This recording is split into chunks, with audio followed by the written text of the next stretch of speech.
that comes back kind of on the Judgment Day thing we were talking about. Do they book Rhea like Chyna? She can kick arse. Should Rhea be in there mixing it up with, the men in the same regard that Chyna was? Should she be a little bit more physical, or should they keep her, woman on woman style? Nah, I think we keep Rhea woman on woman. I mean, there's never going to be another Chyna.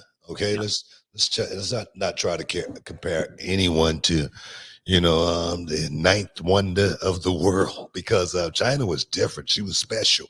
A lot of people, even myself, I didn't know about Chyna before she came to WWE, but she was working her butt off to try to get into, the wrestling business, and she was, on the independents, bumping and whatnot. She learned how to work, from that perspective, and then being so big and so muscular and having such a unique look, we say, man, let's work her a little bit differently than most. But I don't think there'll ever be another Chyna. To put Rhea Ripley in that position, I think it would hurt her more than it would help her in the long run. I agree. I think you stay away from that. You make her the dominant person, right? Yeah. Make her the dominant female of the division, but she doesn't need to be going in there and giving guys suplexes or spears, or going out there and doing stuff like that. I think it was great for the match and how they used her in that way, and they want to do more stuff like that. Yeah, by all means. I just think that we're kind of past that thing. And again, Chyna, think about it though with Chyna. How many men did Chyna actually wrestle? I mean, a nice little handful, right? I mean, she had the program with Jericho. She had the matches with Jarrett. She had the matches with Hardcore Holly. The stuff with Eddie. I mean, she had nice. She wrestled quite a bit. The man. I mean, they would throw Chyna out there like on a random Raw with one of the boys. I guess I wasn't in tune to it as much as most. But I don't know.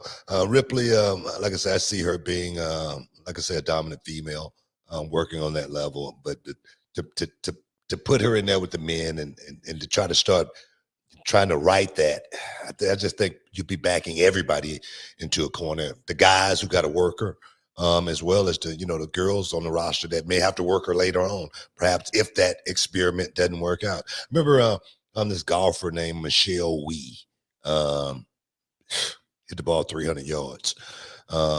Extraordinary golfer, can beat all the women. And they said, we're going to throw her on the men's tour.